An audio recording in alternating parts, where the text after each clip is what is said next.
So, good evening all, it's Chris again here. You might remember from the other video about the World League American Football cards. So, I've had another parcel today via eBay. This again was around about £10 worth of merchandise, and it turned up today in a nice grey envelope, grey bag. So, if you saw my video yesterday, you'll know exactly what kind of thing I'm going for here. So, let's just open this up here. Put the blade into that. Okay. Now I don't know what state these have come into me in, but I think if they're all as on the item, then should be in for a treat. So let's get through the bubble wrap here. Okay, so what we have, it's been wrapped really nicely. So thank you to the person who sent these through to me. And they're still in the old sandwich box that he mentioned on the thing. So we have some of these little beauties. So the Pro Set 1990-91 collector cards. So back in the old days, Pro Set was well, it still is a trading card company based in the States normally. And they went into the UK market around about well, back in 1990 with Football League cards. So I was told these are unsealed packs in a little, oh, it's still in the old the retail box actually. Well, they're not, I've just got the lid there. So see on the front there you've got Steve Bull and John Barnes, two very, well, legends of the game. So what we have here are some in pretty good condition unsealed packs. So I think there were something like 10 to a pack, and as you can see on here, they were worth 30 of your English pence, and this is so long ago this was. The Irish price in pence as well, because they usually use a pound for the euro. So this shows how old these are. So what I'm going to do here, I'm going to take 10 packs at random, open them up, see what we've got. I've got a little collector's album here that I've been putting my 1991-92 series in that I had sent through from eBay a couple weeks ago as well. So it's these kind of cards here. So as you can see, standard format is player photo on the front, and then on the back then you've got the information about that player as well. So that was the season after these, so there might be some crossover on players here, but I'm going to go through them, get rid of the bubble wrap there. I'm going to see if I can just put any tidbits or facts I remember about these players here. So let's get cracking. So let me just bring that into there properly. So okay, so I'm going to pick 10 of these at random. So okay, so 1, 2, 3, 4, 5, 6, 7, 8, 9, and one from the top there, these Rachel, number 10. So I'm going to put the rest away. So it's a nice little flip lid sandwich box that these came in. So he's left most of the box with us, the cardboard, but unfortunately it looks like it disintegrated quite a while ago. So let's go and see what we have here. So I'm going to just stack these up properly. Okay. So pack number 1. So I'll show these open as well. So kind of like a kind of plasticky packet there that kind of has held up the conditions well. So let's have a look. So first pack. So I used to collect these when I was a kid, and I had pretty much the full set back then, but they kind of got lost in a couple of house moves. So unfortunately I'm going to have to rebuild the collection now. We'll see what I get here. So these aren't as good as the ones a year later with metallic. So right, let's see what we have. I don't remember these plastic packs when I used to have these, but that's a bit long time ago. So what do we have here? Aha, okay, so first one up. So you've got Nigel Spink, the old Villa goalkeeper. I think he yes, as it says here. Yeah, so made his name when he came and substituted in the 1982 European Cup final for Jimmy Rimmer, I think it was, who got injured. So he came on as a kid, made a very good performance, pulled out a very good performance. Actually, helped Villa win I think their only European Cup. I think he played a few England games as well. So yeah, unfortunately these don't include any kind of career stats on the back of these, which I think the other ones didn't either. So yeah, so you get basic information on the back here. So that's Nigel Spink. So let's have a look. The other ones here, you get a kind of mixture of players. You've got Kevin Wilson of Chelsea, who I think was a Northern Irish international. I think, was he capped by Northern Ireland? I might be thinking of somebody else, but no, from Banbury in Oxfordshire.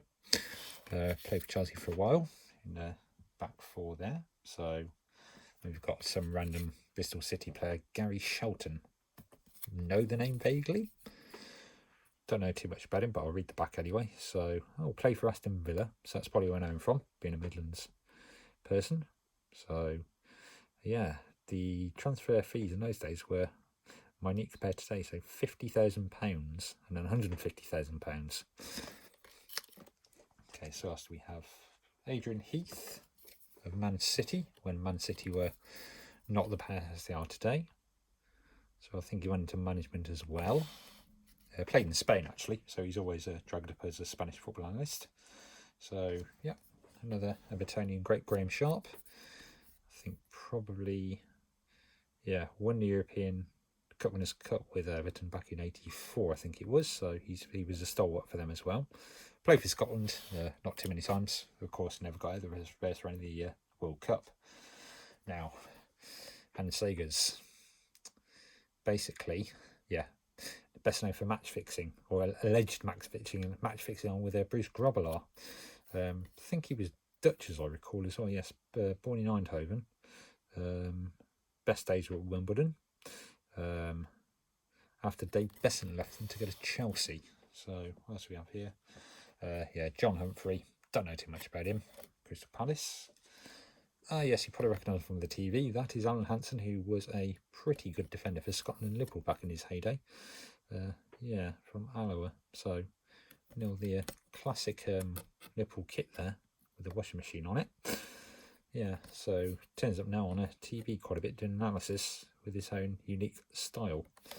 Now, finally for this pack, I've got on here Lee Chapman, who, yeah, Leeds, West Ham, Sheffield Wednesday, married Leslie Ash, the TV personality, as I recall, and was subject to quite a nasty injury when he slid off the field during a game onto the running track around the field and basically busted his face open.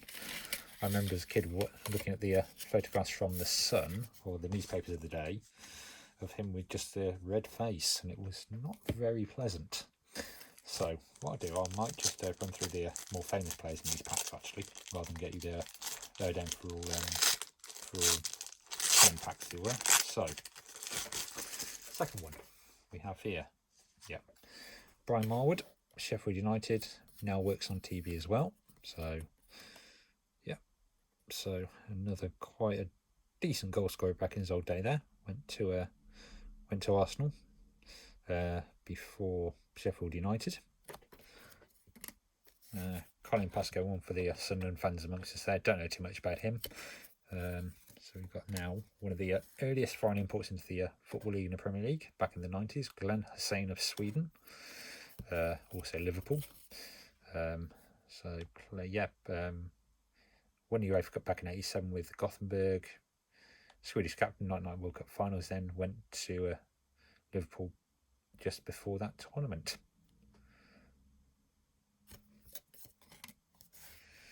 The big man, Steve Gruzovic, now one of my all-time heroes as a goalkeeper, because I used to be a goalkeeper myself as a kid. I then went into refereeing, so I remember turning up one day to do a FA Premier League Academy game, under 17s, Coventry City were at home, and it was down at the their training centre near Solihull. I think it was Hampton Arden, I think it was, and he happened to be the coach of the Coventry team. So first thing I remember seeing, the doorway is filled by this great big hulk of a man, with a nose all over his face, and he was the nicest bloke you'll ever meet. Remember seeing David Booth's testimonial a few years afterwards, the last game Cantona played in the country, and I think he actually played in that game as well, and I think they actually stuck him up front for the last 5 minutes as a striker. Took a couple of shots, didn't score, just made use of himself mainly. So yeah, so that's my link with Oggy, as he was called. Now, the only thing about Kerry Evans here, who I think that's an Oxford United shirt. Yes, it is. One of the only New Zealand players actually in the Football League ever. Can't think of many who came before or since. But, you know, I know we had a few over League of Ireland. NFL Expected Bohemians tried to make. Didn't work at all, to be fair. So Rafa Gregario and Jason Batty, they were probably the other two that played in Europe for the New Zealand team. There probably have been some since. I think there's probably one down at Brighton, I think, nowadays, played for New Zealand, but I can't remember the name of him, so that might just be a mismemory. Next one up, Gordon Cowans, Aston Villa. Again, another stalwart of that side as well. Yeah, played for England for a while as well. So, yeah, Durham lad. And also went to Italy for a while. Probably along with David Platt at the time. You got Terry Gibson, another TV pundit nowadays, playing for Wimbledon back then. Uncompromising player as well.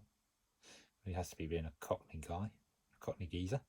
So yeah, went to Coventry, then Man United, which I never recall him playing for United, and then went to Wimbledon there for £200,000.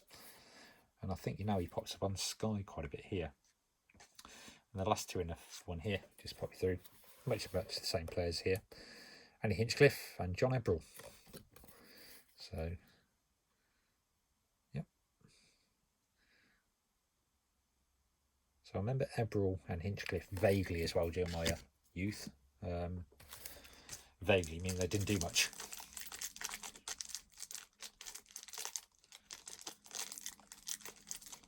Okay, so the next packet here. So this is number 3 of the tranche tonight. So yeah, these packets are really hard to get into, being plastic based. They're kind of the same materials you get bin bags made of nowadays. That kind of like feels very kind of tacky and so if you expect to see computer parts in nowadays. So obviously it's worked well for the weather, so it's weather conditions. So here we go. So some pretty good ones in here as well. So I'll just go for this also. Yeah, so I've got another Steve Grizzovich, so that's going to go on the doubles pile there. Apart from that, nope, no other doubles here, but we've got quite a few good ones in here. So this guy became a manager, successful after he left playing days here, but he played for one of the biggest sides in the country. That is, of course, Big Dave O'Leary. Always thank him for scoring that winning penalty against Romania back in Italia 90 to send the Irish through to the quarterfinals to play Italy.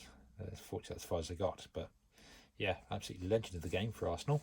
They went on to manage Leeds. Not sure what he's doing nowadays. I think he's between clubs at the moment, but he always pops up if they need some kind of a quote to do with Irish football or the old days. Next up, Tim Sherwood. Here in a Norwich kit, because we normally remember him for being part of the Spurs teams down the years, so became coach there as well.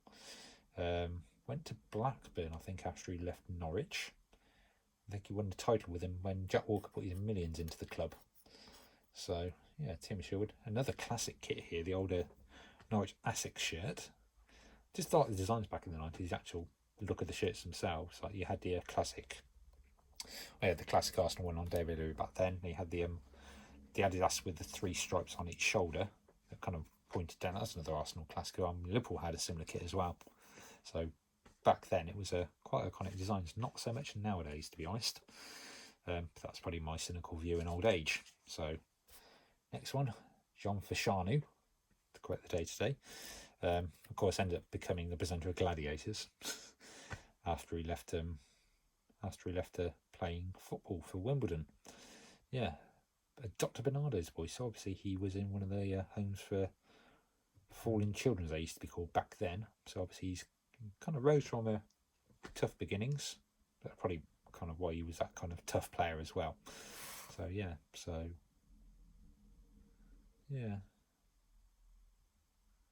and then as I said, 100% gladiators, where you got big men in lycra suits, leotards, hitting each other with earbuds. Other few here, well, the players I don't know, commentary fans fill me in, basically. I know Daryl Butler can probably tell me about Steve Livingston. All I can tell you is he's ginger and he played for Coventry. Lee Martin, one of the underrated players for Man United. Played in midfield, I think he was. Was he a midfielder back then? He scored the winning goal in the FA Cup in 1990 for them. Played for the England 21s. Don't think he ever played for the senior side, but he was one of the first of the young guns that came through United. Yes, the great Welsh player Barry Horn in his Southampton days there. Again, pops up on TV occasionally, on Welsh TV. Also was he had a band named after him called the Barry Horns, who were a 4-piece brass band who were the Welsh supporters band in effect. Here they released a couple of songs for like the World Cup and the European Championship finals that Wales got to last few years. Their latest one for the I think for the European Championship, they just reference all the towns in Wales where all the fans came from that you see on flags, and yeah, they actually had him in there as a guest appearance as a vocal on there. So yeah, the Barry Horns, named after Barry Horn. Steve Sedgley, Tottenham. Again, love the shorts on there with the club initials down the side. Again, Hummel did some really good stuff back then. Still do now. They were responsible for that really classic Danish kit from the '86 World Cup. That's always a big favourite. Yeah, Steve Sedgley, again, journeyman footballer. Didn't really stand out in the crowd when he actually did play. But I'm pretty sure I'm just well, I'm not a Tottenham fan, so I wouldn't kind of follow him closely. And the last one here again, a guy called Steve Osborne played for Peterborough. In another old shit there. Not sure what manufacturer that is actually. I can't really tell from here what that kit manufacturer is actually. Not sure we can see it. I'll get the zoom in on there. Something like Match Day, something like that. Scoreline.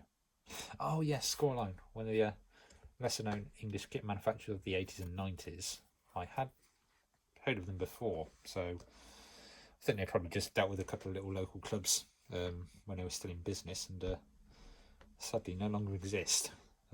Yeah, back to the card here, so not much about him actually.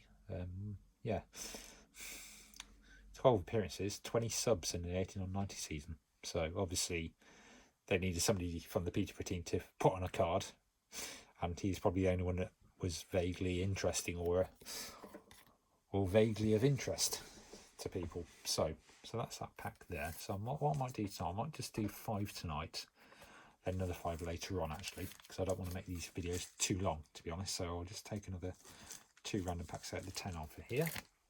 See how we crack on with these.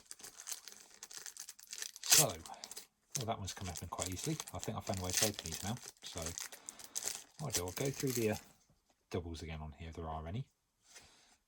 Okay, there's some pretty good ones in here as well actually. So I won't spoil the surprise, including a very, very good name player actually. I've just done this here. So I'll go through these one by one again. So no doubles in this pack here. So first of all we have West Ham legend, Everton legend, Tony Cottee. Again, I think he does work on foreign TV nowadays. You see him pop up occasionally, but I think he was quite a good goal scorer for wherever he went actually. Yeah, played for West Ham first of all. Broke records with West Ham themselves. £2 million he got transferred to Everton for, which in those days was an absolute fortune. Probably around 35 million today he would have been worth. Yes, the West Ham sold him to Everton. Arsenal was sniffing around him, of course, it says there. And at Everton, he basically not as prolific as he was back then. Played for the England team as well. Let me just see if I can get his career stats up on here. Actually, the good thing about these old cards is you can always look to see what these guys did afterwards. So let's take a look to see kind of how his days ended, playing wise. If there's anything else about him that you should know about. So, okay, so Everton, 72 goals in 184 games. West Ham, 92 and 212. Went back to West Ham from Everton again for another couple of years, 23 and 67 games. Then went across to Selangor of Malaysia for a year, for a season, where he scored 14 goals in 24 games. Then joined Leicester, that's the other club, remember him out there, where he got 27 and 85. So he retired finally after playing for Barnet and Millwall back in 2001, and then managed Barnet themselves. So I think he probably was player manager there. Yes, he was actually. So won his first game 7-0 against Blackpool. And then they nearly then got relegated, and then he resigned about a year in the March after he joined them. So yeah, unfortunately Barnet did go down that year. So yeah, and he scored 9 goals in 16 Division 3 games after that. Well, 3rd Division was the older 4th Division, it's now the League 2. Played 7 games for England. Only started once, which was against Scotland in 1989. All the other games were substitute appearances. And he, here we go. So he works on Sky Sports now, and also worked for Malaysian TV in the 2010 World Cup, and also made a cameo appearance in an action film, Final Score, in which he was murdered on live television. So I don't recall that, but I'll have to try and hunt that clip down, I think. So, but next up here, for the locals amongst us here, one of the greatest local scoring machines ever, Andy Much of Wolves, in typical fighting pose there. Obviously, probably just nodded one in, or set up Steve Ball for one of his here. So, yeah, 224 goals between them prior to this season that you were seeing the cards for here. So, never played for the full England side, but played for all the other England teams there, and won league medals at the Division 3 and Division 4 levels. So I think they never got up into the Premiership with him in the squad. So obviously he probably only had 3 of the 4 medals. So, or 2 of the 3 actually would be Division 4, Division 3. Yeah, because he wouldn't have got a Division 2 medal back in those days, because that would have meant Premiership football. So this, just to quickly go over, my favourite name of the whole night so far, Peter Haddock. Don't know a thing about him actually. Apparently played for Leeds. Oof, yeah, no idea at all. But love the name. Next one, not the Andy Gray, but the other Andy Gray, played for Palace, probably alongside Wright and Bright when they made the FA Cup final in 1990. So he probably would have played quite a key role for them. Another great sponsor on the kit there. Got a Fly Virgin. Yep. Random QPR player Danny Maddox. I remember him vaguely again. Another great kit there by New Influence. So obviously they were the kit's sponsor and manufacturer. So obviously QPR couldn't get a proper sponsor in at that point there, or couldn't get anybody else in. So yeah.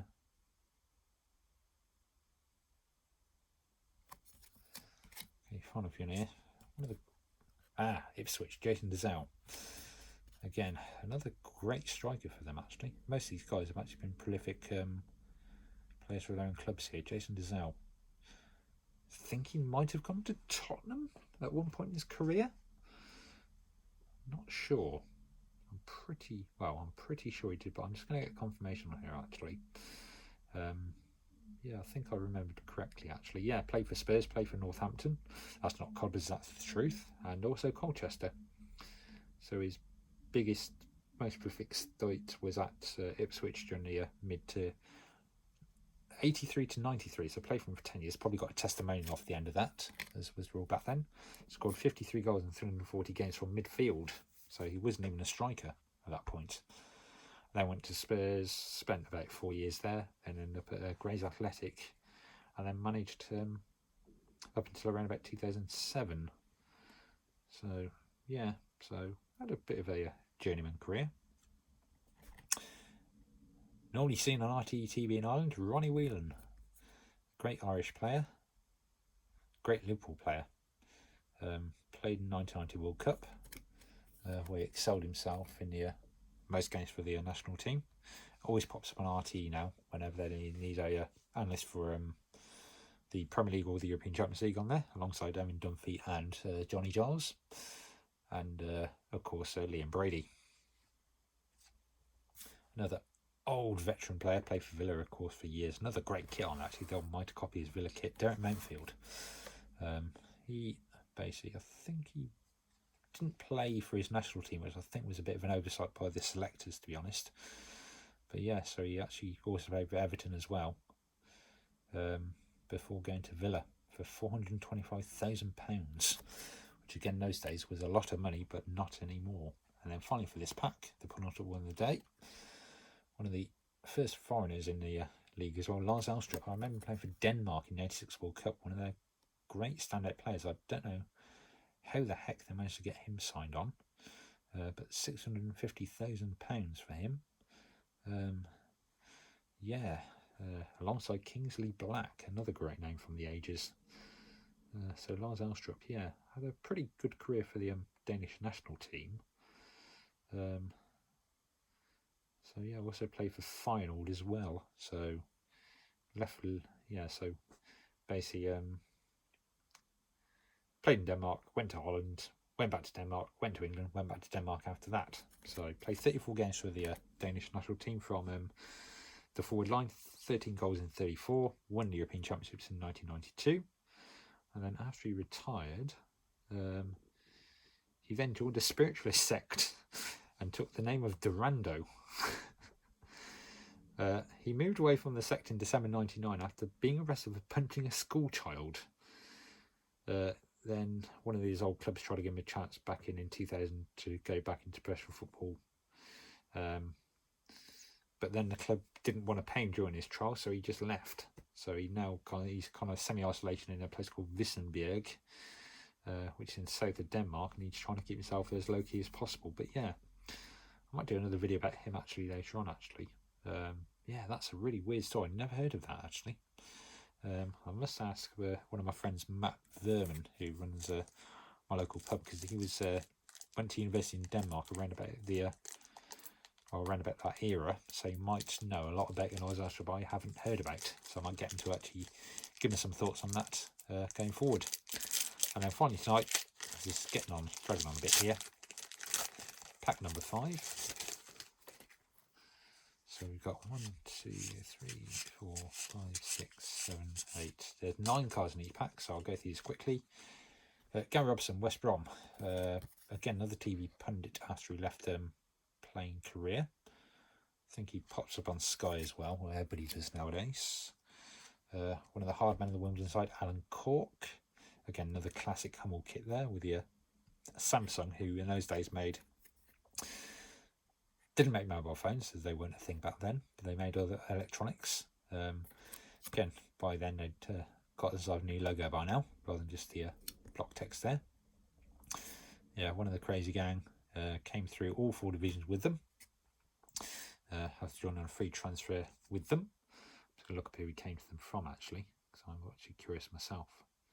So who did he join them from? So he joined them from from Derby County, who didn't play a game for them. So he signed from them as a free. Then went on loan to Denmark after finishing playing 430 games for Wimbledon since 78 to 92. 145 goals in 430 games as a forward. So record first team appearances and record first team goals for the club. And the only player to score in all 4 divisions of the pre-92 and also the Premier League. And he's also the father of the Burnley player Jack Cork, who's now currently playing in the Premier League. Yeah, so didn't break into the first team at Derby, so got shipped off on a free transfer, and the rest is history. Another great United player, Clayton Blackmore. I think he ended up playing back in the Welsh League after he left United. So my memory is just triggering random thoughts here. So yeah, dropped through the leagues, went to Lee RMI in the Northern League, then went to Bangor City, Porthmadog, and then joined Neath Athletic when they had a lot of money about them, when they signed Lee Trundle, etc, etc. Then unfortunately the money dried up quite badly, and they actually then got rid of all players and dropped down the leagues a bit. So 39 games for Wales as well. He was yeah, so he played quite a bit in the League of Wales back when he left United. So played 6 years for Bangor for 176 games, 18 as player manager for Porth Madog in the 06 season, then a further 22 for Neath over 3 years. So another journeyman player. Kevin Gallagher, Coventry City. Again, Scottish international.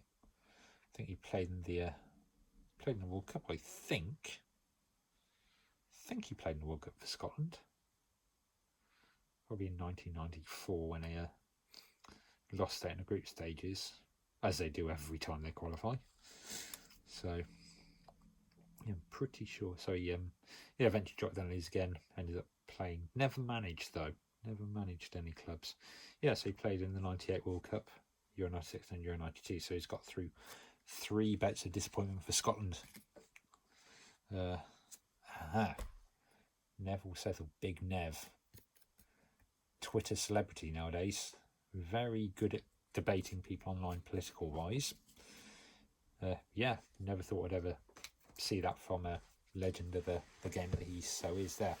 Remember him staging a sit-down protest at half time during one game when he played for Everton. Can't sure what caused it, but yeah, so he basically was a kind of an activist back then, kind of stood up for what he believed in. Good story about this guy actually. I follow a club called Worcester City, and they had a manager called George Rooney, Scouser, basically worked for BT as a linesman, so basically the telegraph poles checking wiring, and he used to manage a club up in the northwest of England when Neville Southall was coming through the ranks.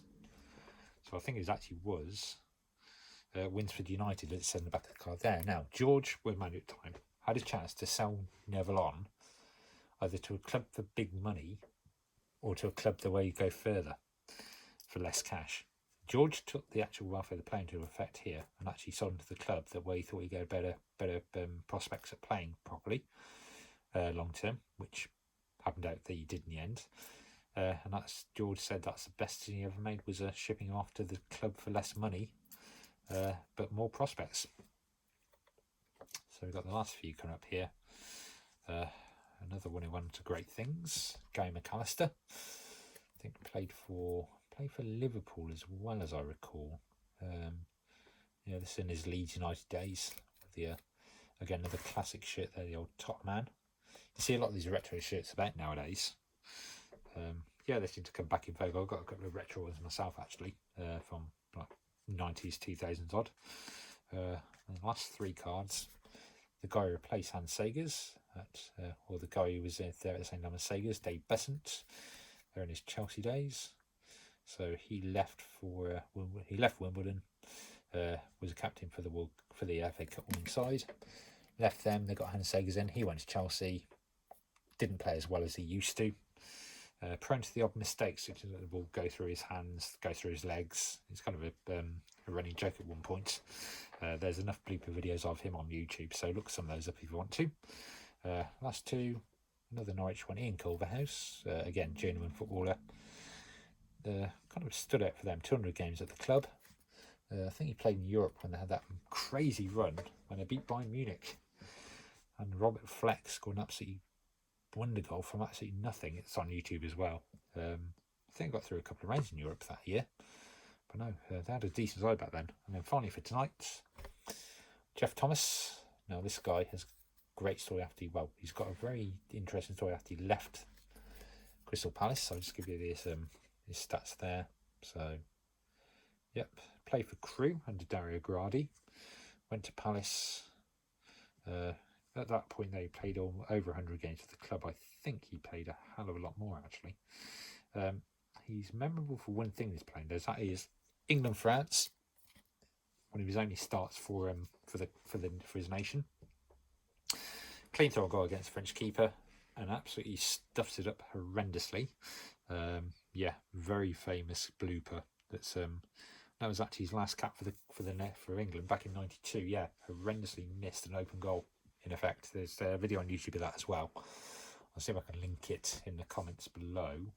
But then, yeah, so he played 200 games for Palace, then went to Wolves, where he kind of excelled there for a few years, played 40 hits games for them, dropped it anything, eventually went back to Crewe, where he started, back in 2002, then retired.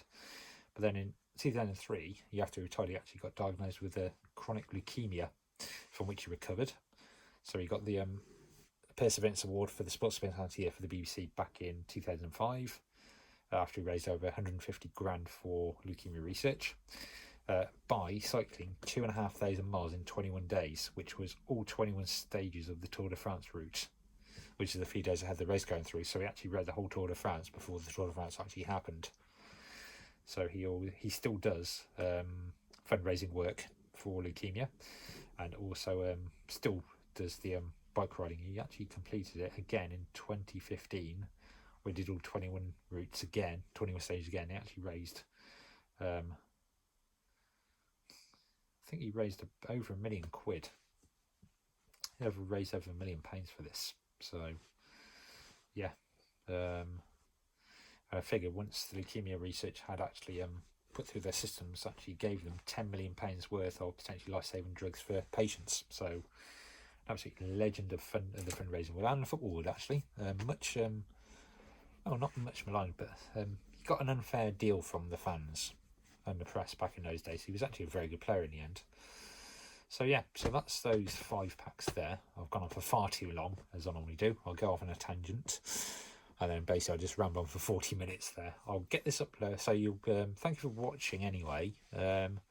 Pop down in the comments below if you like this kind of thing here. I'll try and do a few more, but what I'll do, I'll open a few packs first of all. I'll pick out the interesting cards rather than go through every single one of them, and then I'll try and do a few dedicated videos on certain players. So, as again, my name's Chris. Thank you for watching, and I'll hopefully see you all soon.